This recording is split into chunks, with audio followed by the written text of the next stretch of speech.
Forever Dog.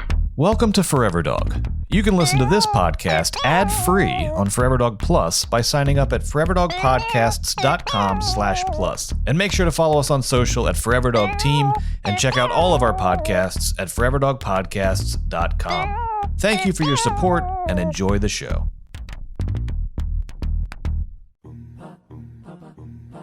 If you thought everyone is done talking about the TV show Glee, you are sorely mistaken. New to the podcast world comes Gleek of the Week, a show dedicated to finding the best song ever performed on Glee. Each week, hosts Allison Dodge and Andrew McGuire debate and discuss randomly selected Glee performances and decide which are better than the rest and receive the title Best Glee Song of All Time. But we aren't doing it alone. Each week, we're joined by a different certified Gleek to help us decide which songs are moving forward on the Glacket, the Glee song bracket. Past Gleeks have included Glee cast member and current Elphaba on Broadway, Lindsay Pierce, the drummer that was in the choir room for every single episode, and even Hairspray's Nikki Blonsky to dish on her experience working with the Glee cast. Tune in to find out where your favorite covers end up. Subscribe to Gleek of the Week wherever you find your favorite podcasts. Glee!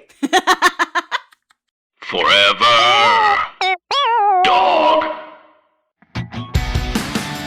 Just between us. Hey! Just between us. Hey! Hello! I'm Allison Raskin. I'm a writer, mental health advocate, and proud New Yorker, despite having lived in Los Angeles my entire adult life. Hi, I'm Gabby Dunn. I'm a writer, bicon, bisexual icon, wink, and owner of Celtics merch, even though I was only in Boston for 3 years. Hello! Fancy! Yeah, for someone who was only there for 3 years, I really set a lot of my work in Boston. Well, Celtics are a basketball team? Oh, wow. Oh, wow. Was I right? No, you're right. There you go. Do you have any teams that you are a fan of, Allison? I guess the Yankees. Okay. Because it's like my birthright. I don't know. Like my parents have always been Yankee fans, and now John is like a Yankee fanatic.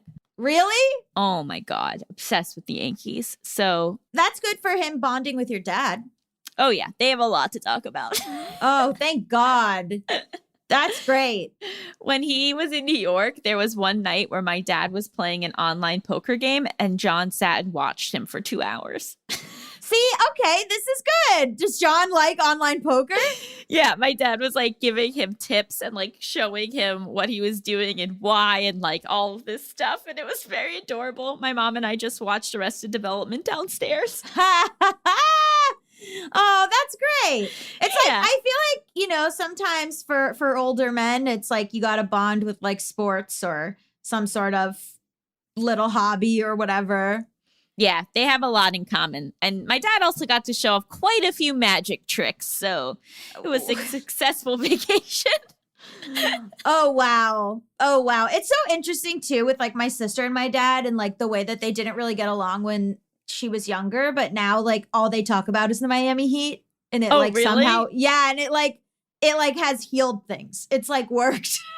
Well, honestly, I get now as an adult why people are into sports, because it is like you're part of this community, and like I've gone to like 3 baseball games this season, which for me is like out of control.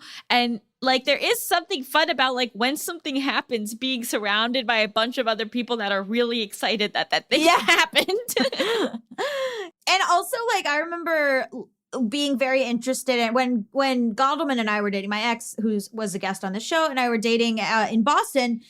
Like he would tell me the backstories of the players, and like it was always like a soap opera. It was like he was raised by a single mom in a car, and now he makes millions of dollars. Like I was like more interested in like the up and coming stories of these players than like what was actually happening.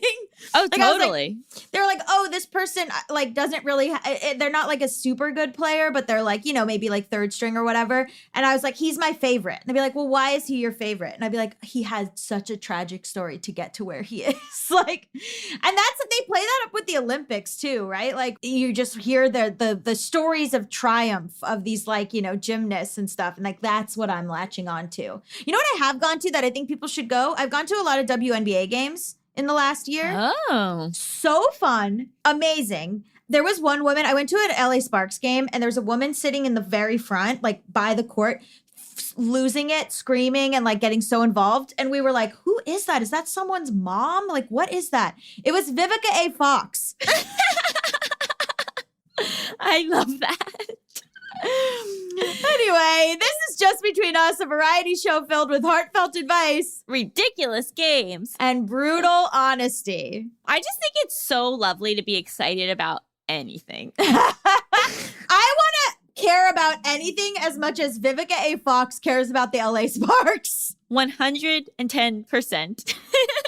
We have got a great episode for everyone today. We have a guest who I've wanted on the show since the show began, so I'm so excited it finally happened. Dr. Jennifer Gunter, who you might know as, I'd say, the most famous gynecologist on the interwebs. Yeah, we're going to talk to her all about vaginas, vulvas, all this kind of stuff, sex education, but also the anti-abortion laws that are happening in Texas. She was a very unfortunately, timely guest. And later, we'll be discussing fostering pets and why it might be worth the potential heartache and hassle. Did I pull this from my personal life? Absolutely. Yeah, you're fostering something right now, right?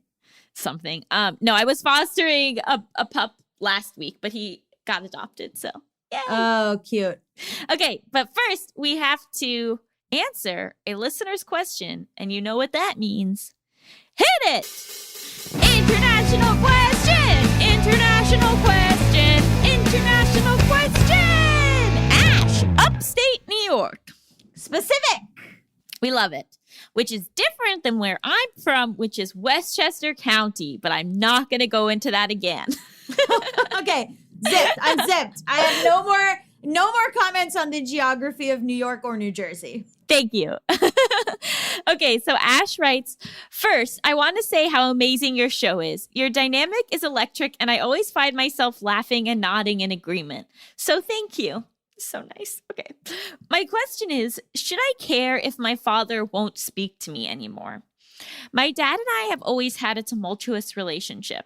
He's a classic narcissist and has been gaslighting me most of my life.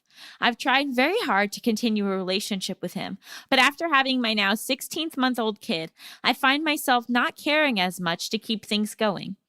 The big issue happened about a month ago when I found out he was posting pictures of his grandkid on social media, even though I told him that we didn't want her online. I texted him and my stepmom a long message about how disappointed I was and how disrespected I felt. He hasn't responded since. Thank you for reading. Okay.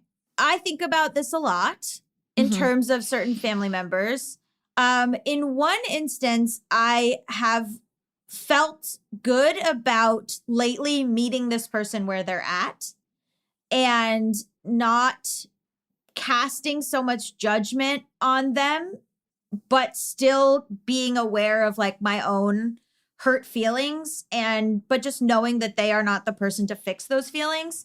And so like it's actually felt better to be honest with them and meet them where they're at and not try to expect more of them than not delude myself into expecting more from them that would lead to disappointment. Like not being like, well, I want them to behave this way. I'll give them a chance and they don't behave that way and I'm sad, versus like going into the relationship being like, this is what they're like. This is how I'm going to get the most good out of it, and just not letting it affect me. However, there is someone else in my family who sounds a lot more like your dad, who I had to cold turkey cut off. And it sounds harsh, and people definitely have come to me and been like, how could you do that to this person? And my life has gotten so much better because that is someone that not even at the level of meeting them where they're at was I able to feel safe and comfortable and like heard. So it sounds like your dad is a little bit more similar to, I don't know why I am vague. I have an older brother who I'm estranged from and I don't communicate with. Not Jason, brother who's been on this show. Other brother. And I've been estranged from him for a couple years, 3 years. And that is a person who sounds a lot like your dad. That is a person who went past my boundaries, blew past my boundaries, took me setting boundaries personally, and was gaslighting me and twisting my brain around, and was in a lot of ways like abusive in different ways. And I just don't have to interact with that person. Like, and I think it's harder if maybe you are financially connected to your dad in some way, but it doesn't seem like you are doing this thing where you go, well, you know, give him a chance. Like, I don't know, is it as bad as I think? Because you have labeled, you're like, this is a narcissist. This is someone who's gaslighting me. I felt disrespected. So you, Ash, actually, like, you've answered your own question in some way. You know, you're not like debating, am I being too harsh? He's my dad. Should I feel because of a blood familial bond that I shouldn't feel so disrespected by these things? But you already know this person is not going to change. So you have to decide now how much access that person will have to you. Yeah, I think that the really interesting part here is the question that you're and the way that you phrase it. Should I care if my father won't speak to me anymore? I think right there that the sentence starts with should is a signal that, like, just a reminder that there are no shoulds, right? Mm-hmm. And so it's interesting that you're going through this really intense emotional experience and wondering what the proper way to respond to it is. Mm-hmm. But there is no proper way. I would say that I don't know for sure, but I would imagine that there will be times where it bothers you more than it, like there will be days where it really bothers you, and there'll be days where you don't really think about it that much. Like, from what I've gathered about people with difficult family members, a lot of times it's pretty cyclical. Mm-hmm. So this might be a phase where you're not talking to him, and in 6 months, a year, maybe you will be talking to him again. And so I think what might be helpful is just removing the judgment from the situation, adding in the self-compassion that, like, this sucks. It sucks that you have such a difficult relationship with your father. It sucks that he broke your boundary. It sucks that he's not replying to you. But in terms of how you should feel or what you should do, there are no shoulds to it. And it will really just be a process of you either daily or weekly or maybe monthly checking in with yourself and saying, okay, how do I feel about this right now? Mm-hmm. In this moment today, do I feel like making the effort to reach out and rekindle things? If the answer is no, you go on to the next day where maybe you ask yourself that. There is no perfect guideline for how to navigate these kind of like dysfunctional family systems. And so all you can really do is like be honest to yourself in the moment. And you might be in a phase where right now for like the next 3 months, it's just way easier not to talk to him. Right. But if you start to realize 3 months from now that like you are missing him and it is affecting you more, then you can reassess. But I think taking it day by day and sort of like taking that pressure off of yourself that there is a way to feel about this, there is a specific way to act around this, there isn't. You get to decide these rules and you get to feel however you end up feeling. Yeah, just because he's your dad doesn't mean he's owed any part of your life that makes you uncomfortable. And you can't control his reaction, but you can control the boundary that you want to set. You don't want your kid on the internet. You made that clear. You said that. You expressed how it hurt you. And now you just have to let go of whatever he's responding to it with. He's going to be immature and ice you out. Okay. Like you said what you needed to say. You know, I think there's also an aspect to people like this, family members like this, where they don't actually want to interact with you as a person. They don't want to hear your wants. They don't want to hear your boundaries, but they want to look like a good person on social media. Like that's kind of an aspect of it. And so like posting the kid is like saying like, look, I'm a grandpa, like I'm a good whatever. And I think also there's some element of sometimes grandparents feeling like they know more about the kid and not letting the parents be the parents, or like not letting the parents make decisions. I think it's just up to you how much access he has to the kid. He can't post pictures he can't take. So like, I think also once you have a kid, I've seen this happen a lot where like people are estranged from their parents, but then once they have a kid, they're like, well, they should know their grandparents. They're not owed seeing the kid. Totally. But I also think that there might be a desire to minimize what's happening and to be Right. like, okay, this person's been so difficult for so long. Like my day-to-day life is easier. So therefore it's not that big of a deal that my dad's not talking to me.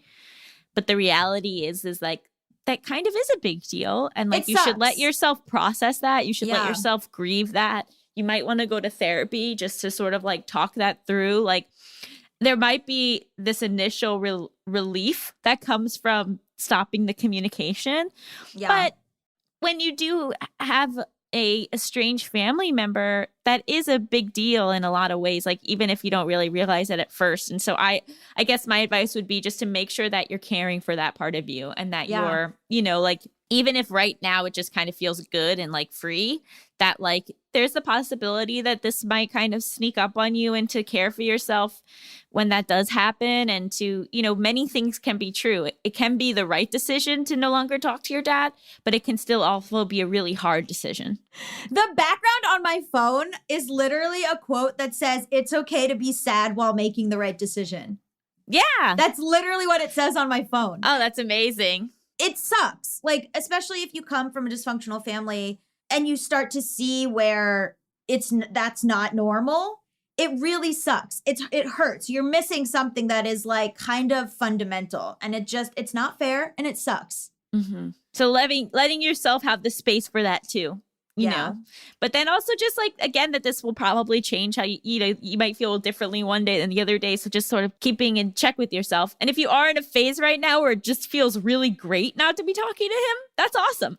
Yeah. I mean, it's hard to let go of how someone feels about you, right? Like my brother, who I'm estranged from, talks shit, like absolutely is like pissed at me, talk shit about me, like whatever. But I just had to like let go of any guilt attached to it. Right. Which, like you said, the shoulds. Like, I think you can let go of the guilt, but I think you can also acknowledge that it's sad, like we said, that It's sad. It sucks. You know? Yeah, it sucks. Well, we hope that was helpful. If you want to submit your international question, you can send it to justbetweenuspod@gmail.com.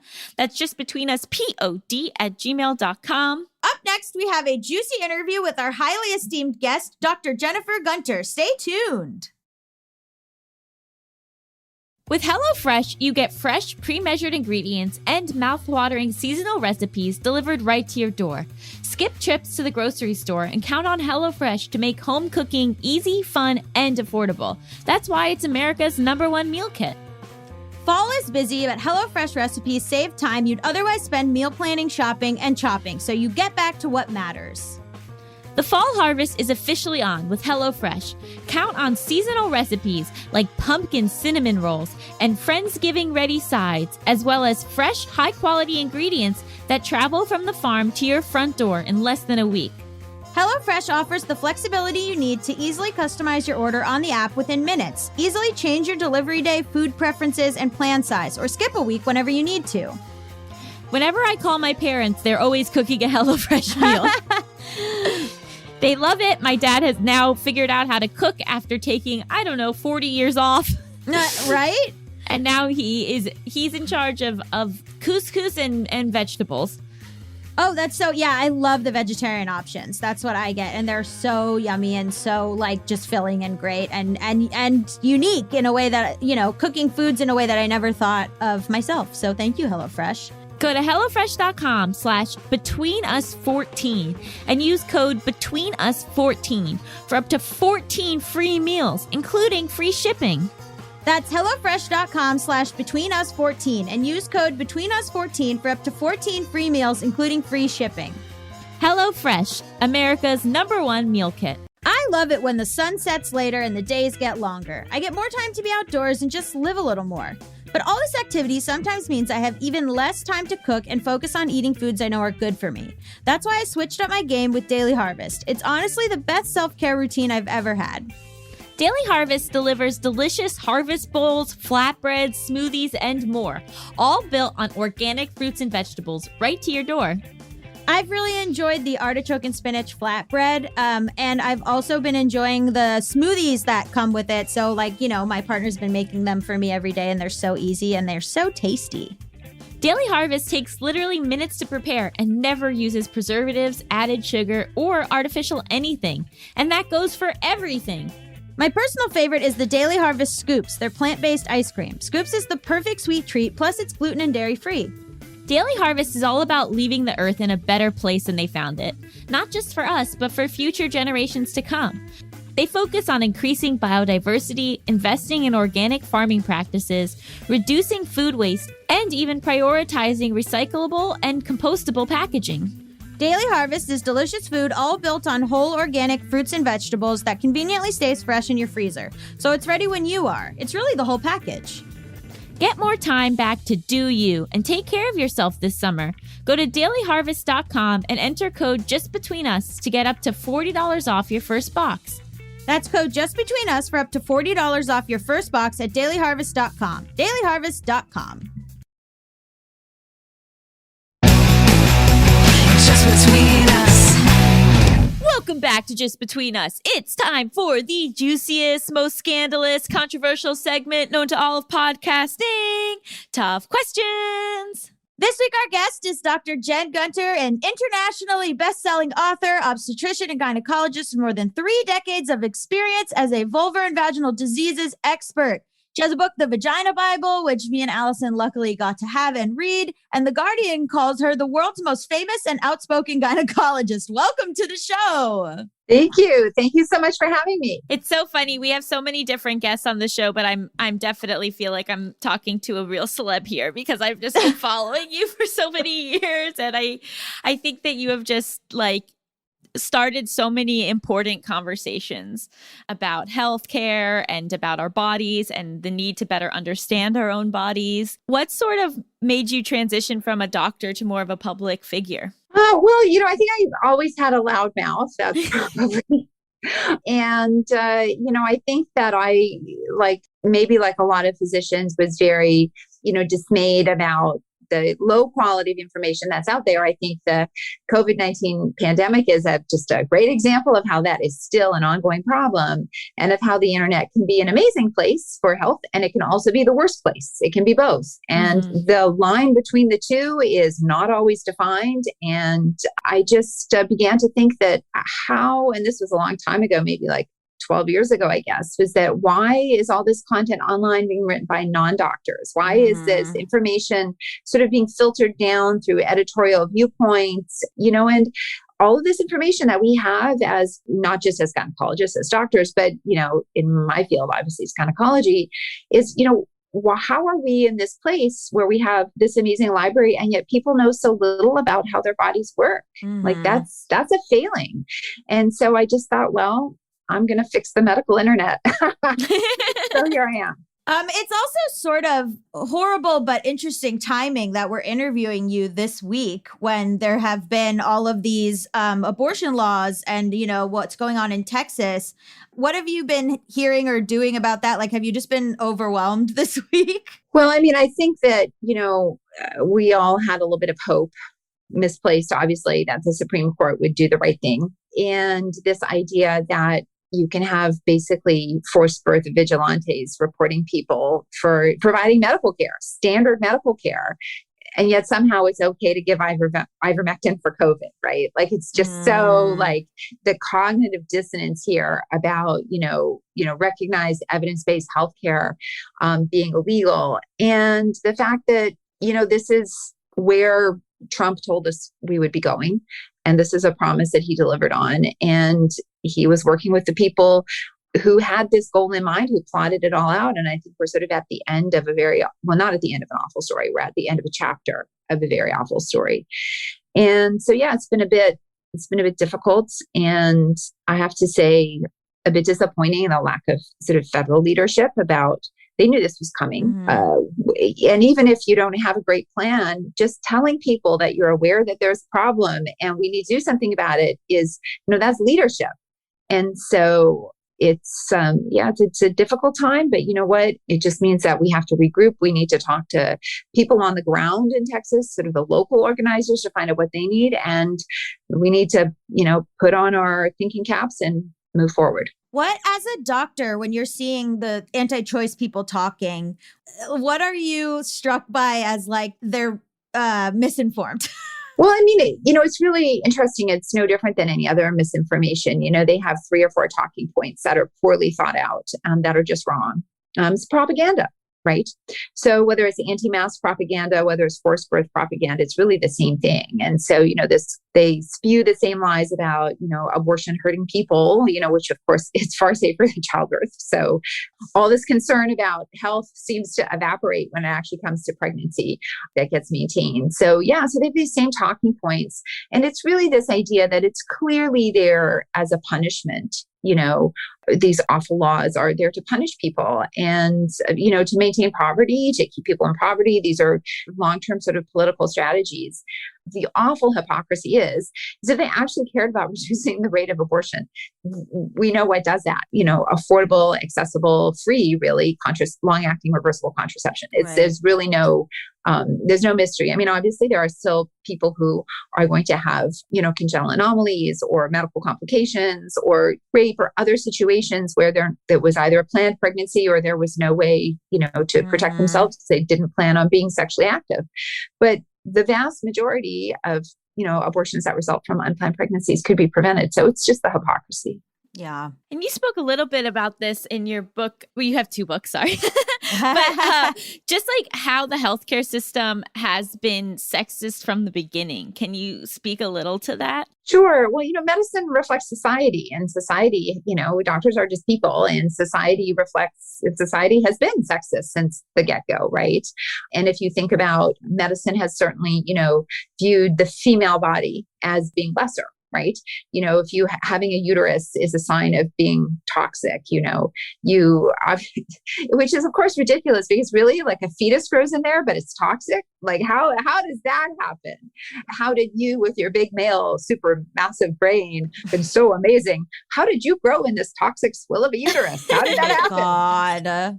Right. Like it's so ludicrous. But, if your world order is that the classical female body is dirty and disgusting and lesser, you can twist your medicine to fit it. You can twist anything to fit it. Right. I mean, so menstruation was toxic. The sort of the cisgender men could sweat and manage their fluids and they were perfect. They were the gods basically among people.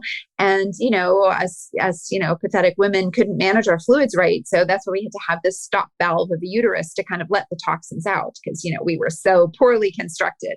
What? Yeah. And, menotoxins, they thought women could wilt flowers. Menstruation caused rabies. There's a lot of vampire myths come from menstruation, Right. Women who menstruated could, take the silver off of mirrors. I mean, so I said on my TED talk, okay, so wait a minute. We had all these ex-women superpowers, but we didn't bother to get the vote. I'm like a little bit confused here. I wish AFAB people were witches, but here we are. Yeah, I know. It's like really. So really, you think that we have all these toxic superpowers, but we didn't use them to sort of like have world domination. That doesn't make sense. And you still sort of see even in companies that say that they are pro, female form that the vagina needs help cleaning itself, right? That's something we see a lot in wellness. Can you speak to that a little bit? Yeah. So the feminine hygiene industry, these are awful words, feminine hygiene, I hate those words because obviously the implication is that you're dirty, that, that you also have to be feminine, all these sort of, it's layers of awfulness. But the feminine hygiene industry, and we used to think about it in terms of sort of big feminine hygiene, like douche companies, right? And a lot of this sort of started on the idea that, your body is toxic, so you got to clean it. Many of these products were also promoted for as abortifacients. Again, they weren't effective, but that's what they were promoted as. So it's sort of that crossover that it's your job to manage your periods, right? Meaning it's your job to keep yourself from being pregnant. Certainly not your partner's job in any way to refrain. But we see all of this same language, this purity culture language, which was part of the feminine hygiene industry. We see in wellness all the time. Pure, clean, natural. So many wellness products to balance your vaginal pH, which, it's not possible to do. We see yoni steams, detox pearls, all this sort of scammy stuff. I mean, wellness, as it's marketed for women's health, is largely, or vaginal health is largely a scam, because it doesn't need it. Your vagina doesn't need anything. Yeah, I went to a Korean spa with some friends who, are with it and progressive and all of this stuff, and they had like a vaginal steaming room, and they were like, "Oh, we almost did that," and I was like, "Don't do that!" Yeah. Like I feel like that messaging hasn't quite hit mainstream that this stuff is like dangerous and not necessary. Well, but also too, it ties into the belief that the vagina is dirty. If you need to steam it, Right. then it's dirty. So even having the words up there is toxic. Having people walk by and see that, it's no different than walking through Target or Walgreens and seeing those shelves and shelves and shelves of Summer's Eve and whatever awful names they have, right? For, for this so-called cleansing, all these ritualistic, basically it's very ritualistic. And yeah, so it's no different. The implication for every one of those products, the implication is the vulva and vagina are dirty and you better clean that up. Is there an overlap between like anti-abortion and wellness? Well, certainly, I mean, there's a lot of overlap between sort of wellness and what I would call extremism, and on both sides, right? So it's very interesting, when I write something about the COVID-19 vaccine being an accurate piece, I get attacked by two groups of women on Instagram who look exactly identical, except one is a natural loving mama and the other is a Jesus loving mama. Uh-huh. When you get very fringe, extreme right and extreme left, you know what, you're at the same point. It's all about control. It's just, they're using God and nature interchangeably, right? So the Jesus loving mama is controlling you because that's what Jesus wants. And the nature loving mama is telling you it's the natural order, right? But they're the same things. They're just, and they don't really sort of realize they're the same, I suppose. Wow. But yeah, I mean, it's again, ignorance, lack of information, lack of knowledge, again, trying to make something fit a world order, this idea that, that nature is benevolent is a joke. Look at what's just happened in New York this week. You know what? Nature brought those floods. Obviously, climate change probably has a lot to do with it. Nature's burning up Tahoe right now. Nature gives us cancer. Nature gives us all kinds of awful things. And we also evolved a big brain to try to, maybe actually do better. I'm constantly amazed, even though I shouldn't be, by how often your posts and your writing is attacked by people who don't have any credentials. So what is it like to constantly have your expertise be questioned publicly? Well, I guess, opinions are like assholes, right? Everybody's got one. So one of those old sayings that is sadly still true. Yeah, I mean, it's fascinating, right? So when people are just, well, you're not right, or well, in my personal experience, and I think this is part of the problem, is that social media is very good because it ties into social, and we're very social creatures in general. And stories tie us in. You know what? That's how thousands of years ago, you would have found out where the water hole was. We would tell stories. We have this collective need to share stories, whether it's in person or to read about it, and we do. Most of us love a good story, right? So social media ties into that. But the problem is people mistake a good story for factual information. And, great, 2,000 years ago, when there was no other way to get information from A to B than word of mouth was all you had, and you didn't have any science, or you did not have enough science to understand the world as you were living in it. But science changes. And that's, I think, one of the big issues is that change is frightening to people. And so the idea that science might be different 2 years ago and from now, many people view that as being, well, how could you be right? As opposed to, well, you know what? When you learn more information, you should change. And the analogy I always give people is, imagine when your pilot took off in this clear skies and he had a flight plan for clear skies. And then midway, he gets a radio that there's a big storm ahead. Don't you want him to change with the new information? Or do you want him to just keep flying and saying, well, when I took off, it was clear skies, right? I love that. Yeah. So imagine you're flying a plane and someone's coming up to you and saying, I don't care about that new information for the storm. You fly straight ahead, because when we took off, we were promised it was clear skies, right? So it's like that. And it's fascinating to be attacked, by women. I mean, several years ago, Gwyneth Paltrow and her buddies were, trying to tell me that I was like overly confident about women's health. And I'm like, bitch, I'm the fucking expert. Like, what are you talking about? That is the most patriarchal thing in the world, is to police a female expert. Like, what are you even talking about? So yeah, I mean, it's hard because there's all these science-ish words and we don't teach biology enough. And so all you can do is sort of keep trying to make a difference, I guess. Well, I was just saying, like, reading the Vagina Bible, you know, you start off kind of explaining the anatomy of like female genitalia and all that. And I even felt, I was like, this is overwhelming to me.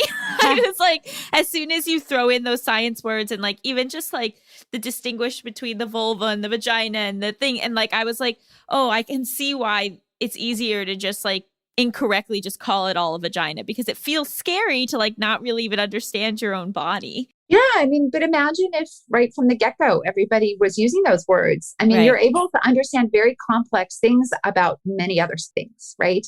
And so it only seems complex and scary and difficult because you're not used to it. But Mhm. I mean, look at a recipe. Think about all the complex things you have to navigate. You have to figure out, like, okay, am I going to weigh this? What's a tablespoon? Or if you're going to change your recipe, you're going to convert it.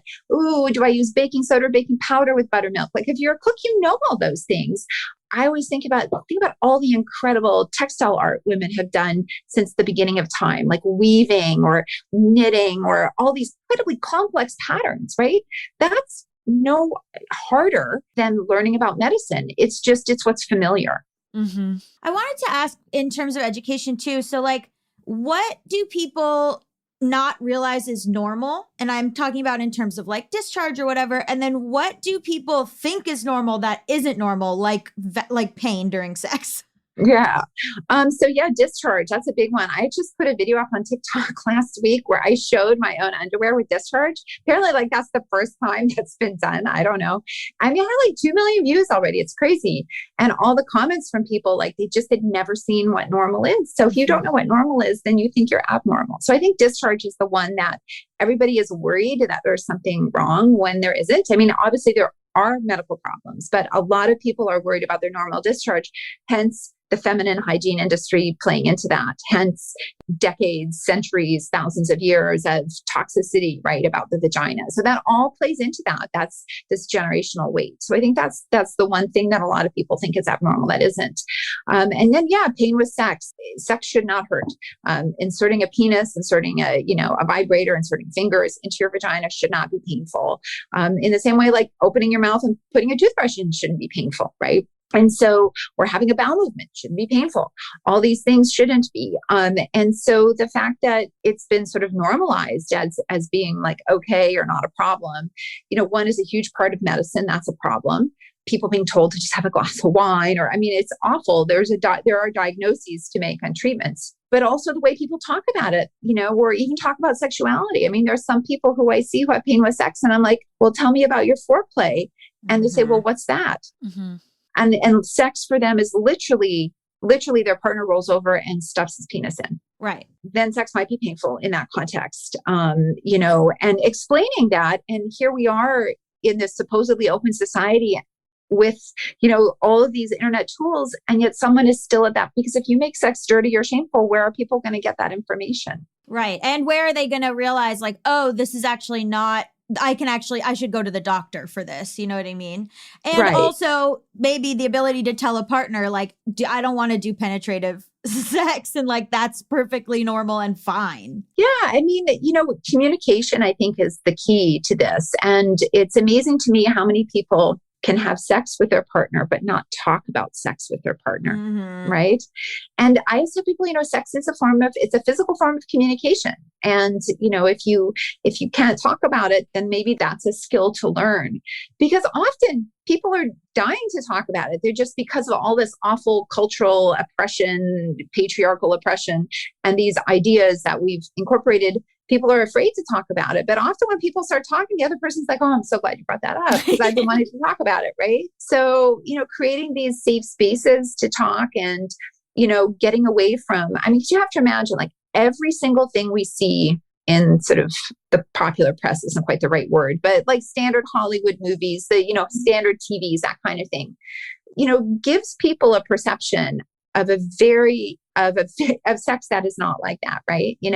There is a couple of minutes of gazing eyes, and then all of a sudden, 10 seconds after penetration, there's the most amazing, loud orgasm in the whole world, right? Like it's the most artificially created thing. And people believe that's normal. People truly believe because we don't talk about it. So I always say to people, okay, so what about when you watch the Fast and the Furious? Do you think that's how people drive cars? Yeah. It's a movie. And you know what? We need to change those images because those images are really geared for an incredibly narrow sort of part of the market. And they're also damaging. And so people, if you can't talk about sex, then people look for it in the other places. And the places we're showing them aren't really reflective of how the majority of people want to be having sex. How do you recommend someone starts these conversations? Like, I would imagine it would probably be best not, not during a time when you're being intimate, but like at another time. Like, how do you kind of start when you're like afraid to talk about it? Well, yeah. So talking about it during, not good. Like, for example, if you wanted to eat a different dinner, would you say that while you were being served the dinner that your person had made for you? Right. Or might you sort of think about it on another day in the morning, say, hey, and again, same, instead of saying what you don't like, saying what you like, what you would like. Because sex is about pleasure, using your I words, what I would like, and also not talking about it afterwards either, So this is a non-bedroom discussion. That's really the, assuming not everybody obviously has sex only in their bedroom, but you want to, I always tell people, kind of want to leave the bedroom as a safe space because in general, that's where people are having most of their sex. I mean, or if you're not, you don't want to be lying there next to them fuming because of the conversation you had because you got to sleep too, right? Yeah. And then another thing I wanted to talk about was how do you have difficult conversations with your doctors? If like you're having issues and you're feeling like you're not being heard by them, like, do you have any advice for that? So, yeah, well, I think that, if you feel like you're not being heard, I always tell people it's a good idea to really think about what are the problems that you want fixed, or what would you like to go away? If you had a magic wand, like just take pain with sex, for example, and start with that thing. Like, I have this symptom. I have pain with sex. I have vaginal discharge and I'm worried about it, or it's painful and I want it to be painful. And then, I think that every question you ask should have an answer. And if someone says, well, I don't know, or that's just the way it is, unless they've given you sort of a reason why. So for example, I might have someone who comes in who's very worried about their vaginal discharge and they're sure their vaginal discharge is abnormal.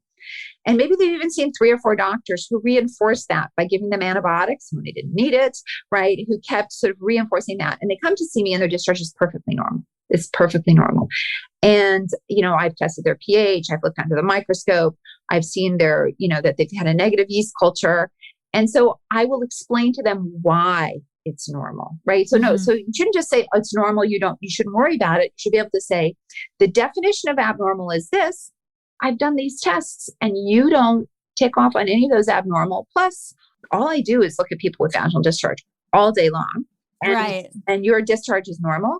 I have no motivation to tell you that it's normal when it's not, because I treat lots of people with abnormal discharge, And so then at that point, if what you're hearing doesn't sit right for you, then you're probably not in the right physician-patient sort of connection. But also too, I mean, in the same way that, so if somebody gives you an explanation for what's going on that you can understand, then you've probably forged a good bond. But if everything you're hearing, you don't understand, or you don't get it, or you don't feel like you're being heard, then you just might need a different style of communication. And that's okay too. I've seen people who I have not been able to get them to believe what I've told them, and they go see another doctor with a different communication style. And that's it. That's great. That's what they needed. Okay. I wanted to ask about, like, since you've been practicing for a long time, how the medical world has changed as there's been more visibility for trans and non-binary people. Like, how has sort of the language shifted, and how has, what is it like now to be seeing more, let's say, like trans men, or trying to feel inclusive of trans women? Like, I'm an AFAB non-binary person. So I was just sort of haven't been to the gynecologist since I came out. So I'm just curious what that's like. Yeah, well, I think that, certainly I've been caring for trans women with vaginal issues for a long time back. I've been doing vaginal health since I started. And so whether you're a trans man with a vagina or a trans woman who, has a vagina that was constructed, I mean, if you have a vagina, I'm happy to see you. For me, it was like all about if you're having a vaginal problem, I'm the person to help you. Right. And so, so I've sort of always come at it with that approach. But now that there's many more people, so that, back in the day when I was doing that, for example, if people needed gender affirming surgery, they were almost always leaving the country. Right. Right. And so, that was a very different time, or certainly where I lived in Kansas, they were almost all leaving the country.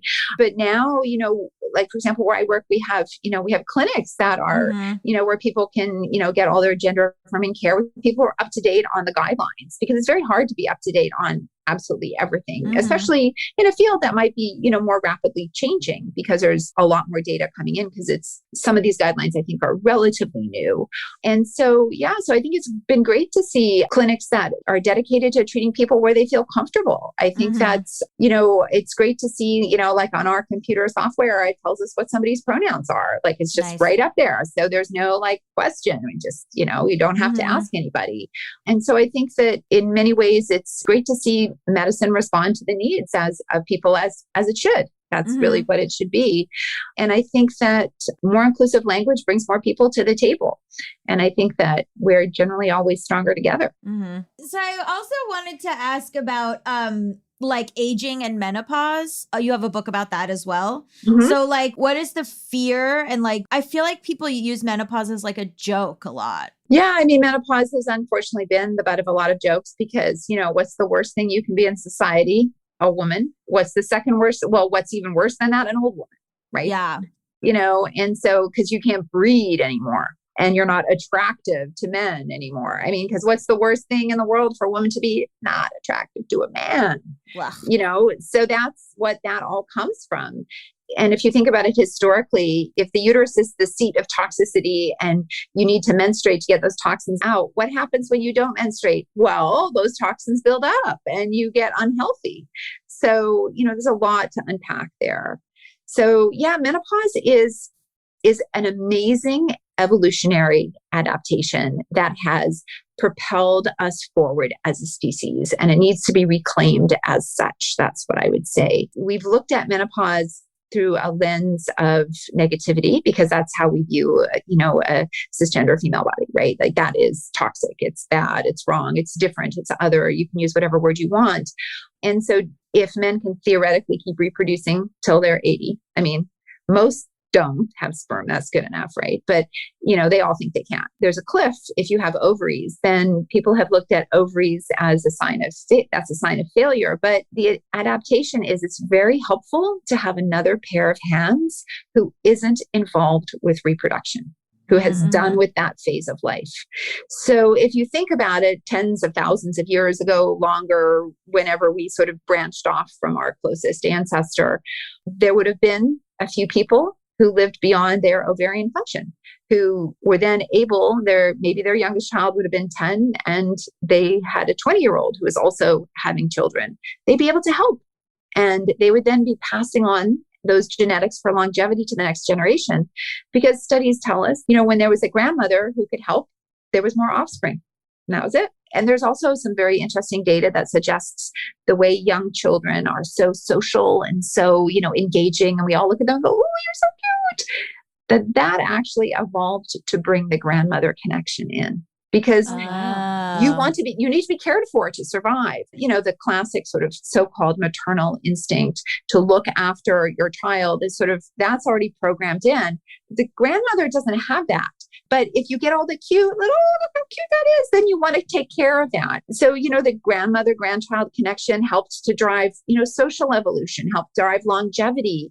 And this has been somehow obviously spun into a negativity, but it's an amazing, important part of evolution. And, we really need to think about it that way. And even many of the symptoms of menopause can be challenging for people, but they get better. But I always remind people, you know what?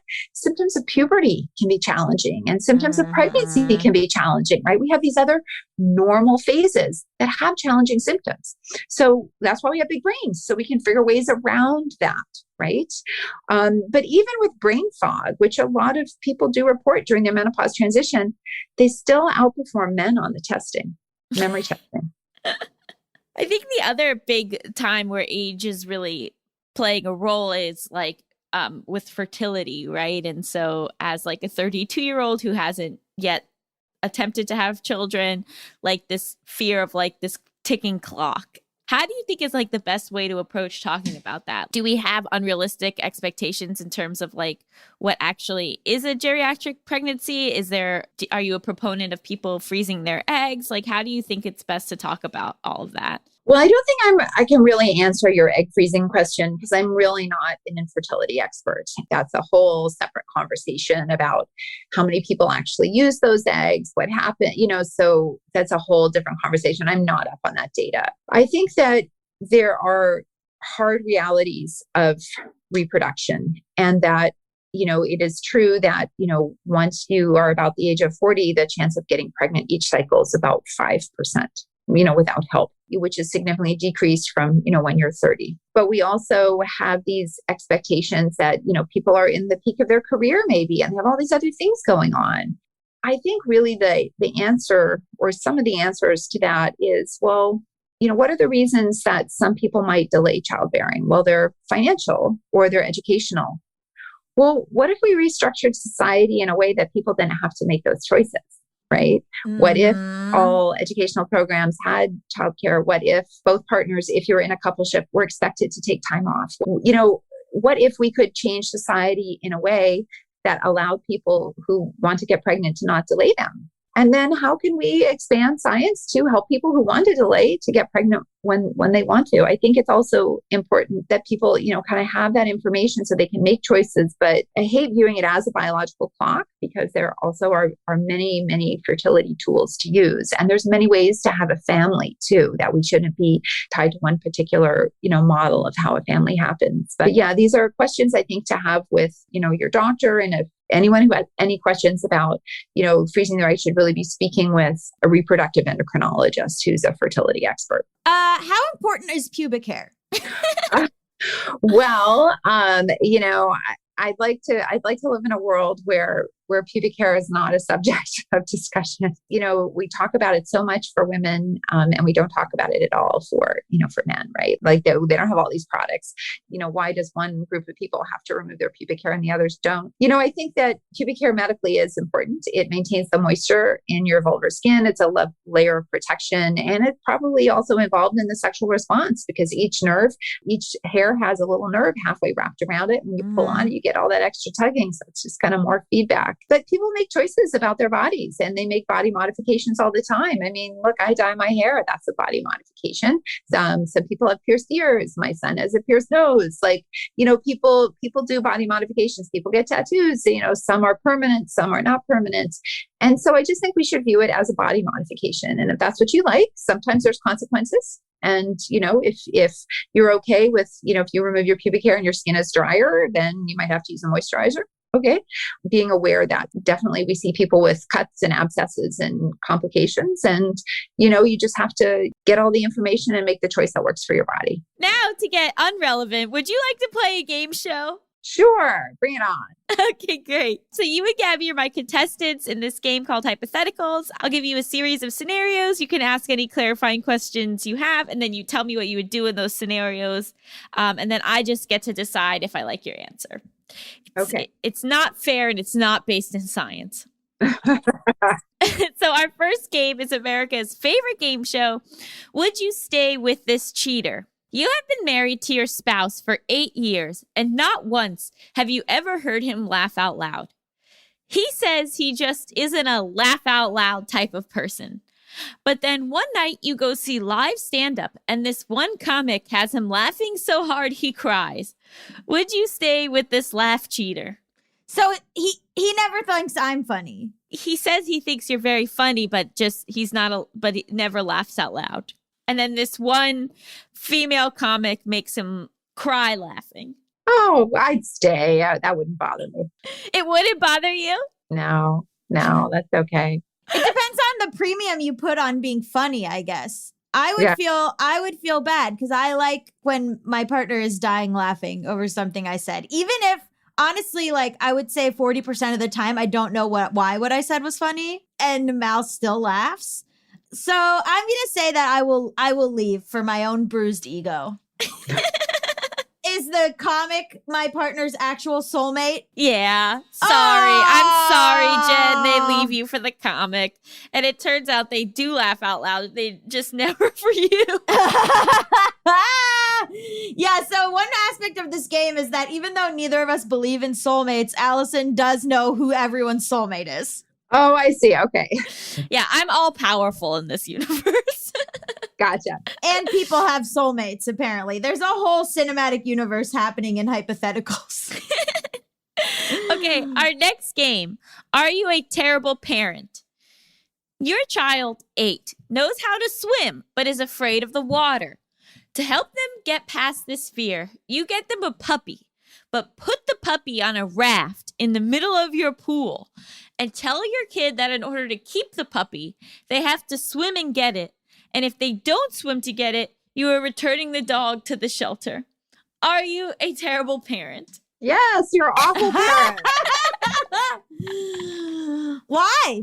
Oh my God. Well, you're totally going to traumatize and you should not go back on deals. Threats shouldn't be part of it. And learning to swim is super important. So if you can't teach your kid how to swim, then you should hire someone who can. The kid knows how to swim. They just have a fear of the water. Yeah, no, I wouldn't Still do that. terrible. Yeah. Do they get the puppy? Yeah, they end up going and they get the puppy and then they feel victorious and they save this puppy's life and they get the puppy. But overall, I think, yeah, it's pretty bad to do that. Well, I don't know. I think if they got the puppy, then it worked, didn't it? But maybe you traumatized them. How bad could it be if there's a puppy at the end of it? I don't know. If you think that your puppy's going to get sent back, that's pretty traumatic. It is pretty traumatic. I am looking at my angelic dog right now. I mean, how many people have been traumatized by Old Yeller, right? Or Where the Red Fern Grows. Those are like really traumatic. I still have not got over watching Where the Red Fern Grows. And then, of course, I went and found the book and read it because I had to torture myself some more. So. Oh my God. I won't watch or read anything if an animal dies. But here's the thing. Okay, yes, generally, but John Wick is incredible. I won't watch it because of that. He goes on a rampage in honor of his dog. Yeah, but the dog still dies. The dog does die. Not interested. Sorry for the spoilers for John Wick. Okay, our final game. Is this a date? You've been on the phone with Geico for over an hour because someone opened a fraudulent account in your name. Fuck off, Allison. This definitely happened to me. Okay. While the customer service representative is waiting for their computer to reload because they are having technical problems, you start to talk about all sorts of things, including their parents' recent health difficulties. During the course of the intimate convo, they ask if you live alone or with a partner. Is this a date? Oh, it's creepy. But you've really been bonding with this person for over an hour. Oh, well, maybe, yeah, I don't ever tell anybody if I'm single or not, or live with anybody. That's like a hard stop. Yeah, they could break in.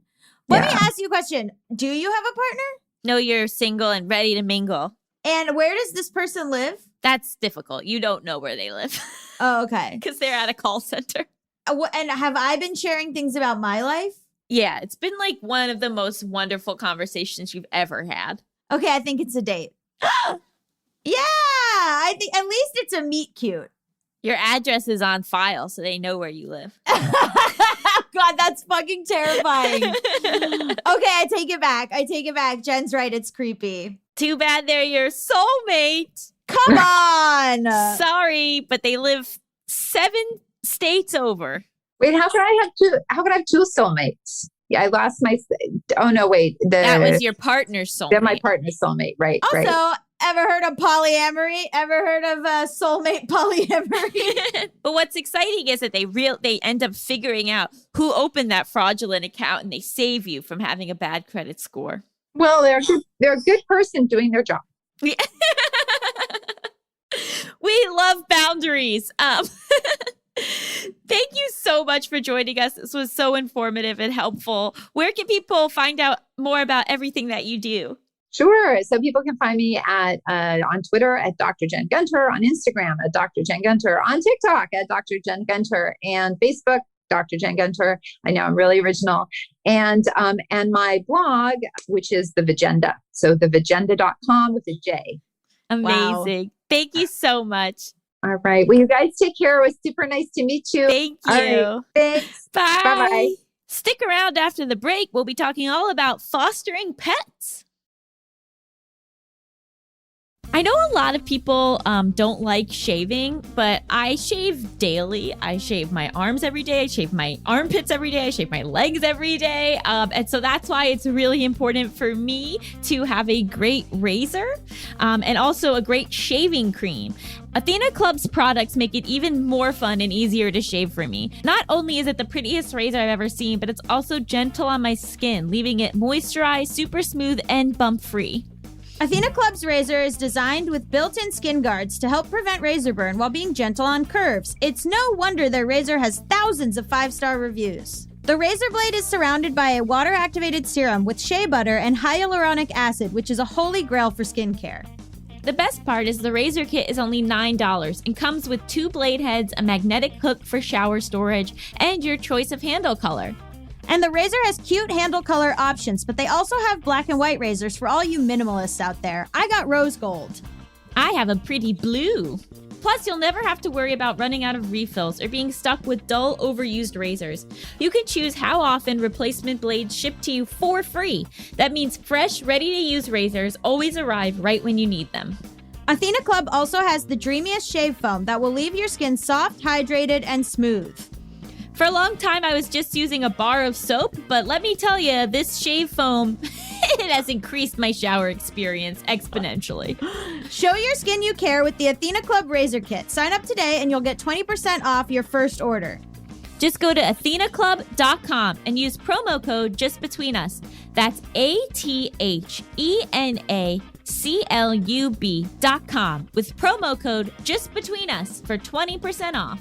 This podcast is sponsored by BetterHelp. I mean, getting out into the world again, the little bit that I have been, the social anxiety is through the roof. I have forgotten how to talk to people. I have been actually really having to gear myself up to go out. And so I think that probably the pandemic has really affected a lot of people's mental health in the same way. And so if you need to talk to someone, there's no shame in that. No matter where you are, BetterHelp is there for you. BetterHelp is professional counseling done securely online via phone or video with licensed professional therapists. Sign up now and start receiving counseling in under 48 hours. Visit BetterHelp.com/JustBetweenUs. That's BetterHelp and join the over 1 million people who have taken charge of their mental health with the help of an experienced professional. Get 10% off your first month at BetterHelp.com/JustBetweenUs. That's BetterHelp.com/JustBetweenUs for 10% off your first month.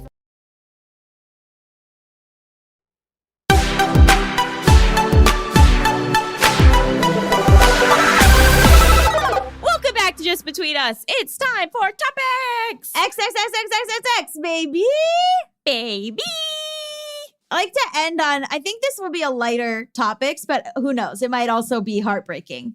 What's going on? You foster a lot of dogs. Well, not really. So I have this very complicated relationship with fostering animals where I really want to foster dogs, but it's also really hard. And I've had a couple of times where I've had to take the dog back because it didn't get along with Sugar. And some people in my life don't think it's a good idea for me to foster, but why? Because it's been difficult and there's been issues. And the thing that I feel a lot of people say about fostering animals is that it'll be too hard for them, and that that they won't be able to let the dog or cat or whatever animal go to another home would be too difficult. But the way that I've sort of been reframing it is I view it as volunteer work, and volunteer work isn't always a great time. Like if you do volunteer work in other communities, like a lot of times it's going to be emotionally draining, it's going to be uncomfortable, it's going to be difficult. And so I think because pet ownership is often viewed as something that like just brings us joy, like you sort of like extend that to fostering, but fostering is actually like volunteerism. Yes. And so that's why I'm like, yeah, so like when I'm cleaning up this dog's poop from like this last dog that we had, and I'm like wary to share this because I don't want to discourage people from fostering animals, but also the reality of it is, you know, like this last dog we had, and part of this is on me that I should not have let him in my room by himself, even though I was checking on him every 10 minutes. He somehow in those 10 minutes shit all over the bed and peed on the pillow, and then was pooping and peeing throughout the house. But the reality is like, he wasn't house trained. He was found in a backyard. Like, I don't think he'd ever lived in a home before. And like the opportunity to get to like, even just for 2 days before he got adopted, like get him used to a home, get him used to like, cuddling with a human. Like when I kissed his head, you could tell he'd like hadn't been kissed before and didn't understand like what that was. And like was like confused by the sound of it, you know? And like, yes, when I was like, when there was poop everywhere and I was like changing my sheets and then poop leaked out on my like kitchen cushions and I had to build this barricade to try to keep him in the kitchen because I had like stupidly not taken a crate from the rescue organization. Like, you know, like, yes, that was overwhelming, but also it is like so wonderful to like get to do this like mitzvah for these animals. And so I think that like, yes, it was like so hard when like he did get adopted and now he's with another family, but it's really like looking at it as like a mitzvah and as like a really like tangible way that you can give back without leaving your own home, if that makes sense. Yeah. Yeah. I mean, I know that you've had some emotional stuff around like dogs that you loved and wanted to keep and had to let go. Yeah. But a tip that I have is to foster a kind of dog that you wouldn't want to keep, if that makes sense. Oh, okay. So like for me, like Sugar is a very low activity dog. And so if I wanted to get a second dog, which obviously I do, I would want a dog that was a bit more playful, more loving, maybe more likely to like swim in a pool with me or like run around or like, you know, and so if I foster like an elderly Chihuahua, that's not the kind of dog that I would want to keep anyway. And so it's a lot easier to feel like, oh, I'm giving back. But it's like a dog that like I wouldn't, you know, it makes more sense for them to be in a different home anyway for someone that's looking for a dog that's more like that. I worry that I would get attached, but I've never fostered a dog. The only experience I have is that when the girl who was fostering Beans, I adopted him and she went to give him to me, she started sobbing. Yeah. And she was like, I was like, I felt like a monster. I was like, should I, and she was like, it's okay. No, I have too many dogs. I can't keep him. Like, it's okay. Like, this is what's supposed to happen. Just go. And I was like, wow, this dog must rule because she is hysterical. But so many things involve complicated emotions. And I don't think that, I guess you have to be the sort of person where like you can compartmentalize, where you can like feel that sadness, but also be like so proud of yourself and like into the fact that you like helped this dog. Yeah. She checks on him. She like follows him on Instagram and checks on him and stuff. I don't want to brag, but Beans is kind of famous. Like, this is like kind of off topic, but so like obviously because of the pandemic, I haven't gone into his new vet. So you just hand him out the window and then the vet tech takes him. So I've never been in. Now they're letting people in with masks. I walk in with Beans. The whole place goes insane. The whole place, everyone is like, Beans! Oh my God, you're Beans' owner. We love him. And I was like, what is going on? Are you like a celebrity? Like, what the fuck? And they were all, and then like a person would walk by and go, Beans! And I was like, what is going on? And then like the one time I left him there and the doctor, his usual doctor was booked solid. So I had to give him to a different doctor. Then she called me and was like giving me the rundown. And I was like, I thought that you were busy today. And she was like, I was. But then I walked past Beans and I was like, how can I let him see someone else? And I was like, wow. That's so wild. And then I was talking to Mel and I was like, isn't it weird that like Beans has friends we don't know about? Yeah, I mean, dogs are amazing. And I also think there's something to like, it depends on what rescue you're working with, but like there's a lot of foster dogs that I wouldn't feel comfortable taking. And so I just don't take those. So you can like this groomer, be kind of specific about the types of dogs that you're willing to take and thoughtful about when in your life you have the time to take them and how much, you know, and like this isn't like a decision you should just like go into willy-nilly and be like, give me any dog for any amount of time. But like you can be thoughtful about it. And like, you know, so I can only take dogs that get along with other dogs. Right. You know, like I prefer to take hypoallergenic dogs when possible. I tend to take smaller dogs, you know, and so you don't have to just be like, well, I'm fostering, so I shall take this pregnant pit bull that's going and help it give birth to 8 puppies, you know? Yeah.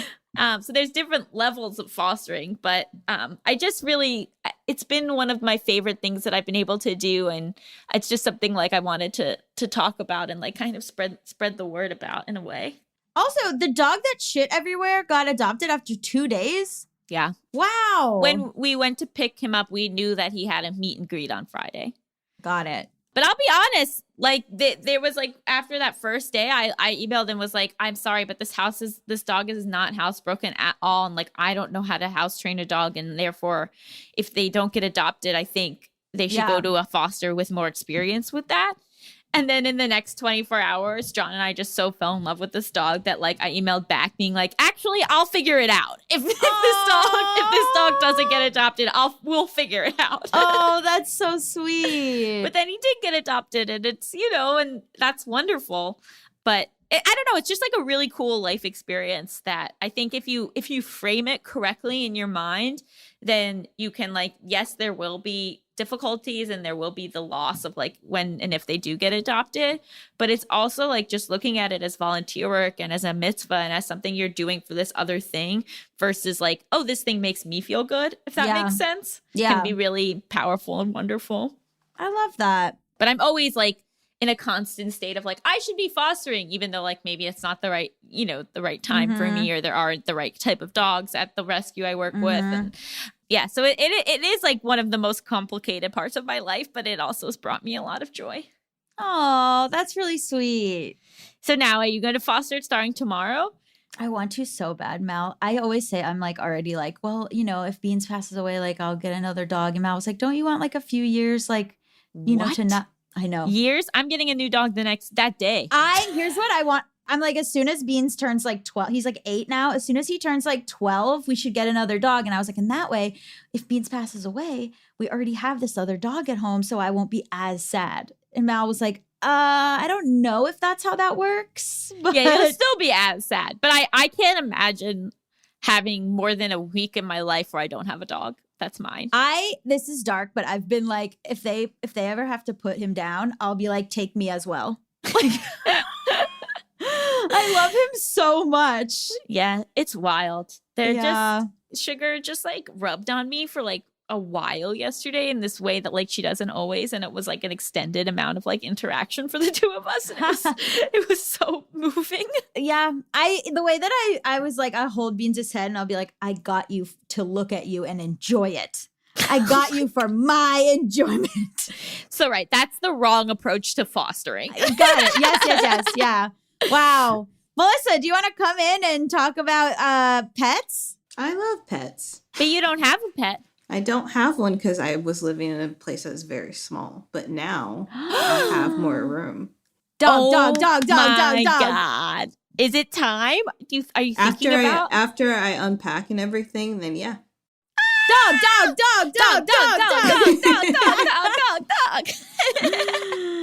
So my recommendation to you is to foster to adopt. Okay. To make sure that like, because I'm assuming you're going to rescue a dog, or else we'd have to just never. I'm going to like. I've already got someone like using stem cells and stuff to create a dog for me. No! It's so funny because I don't have any Republican friends, but I do have friends who have bought from breeders, and it's like really tough for me.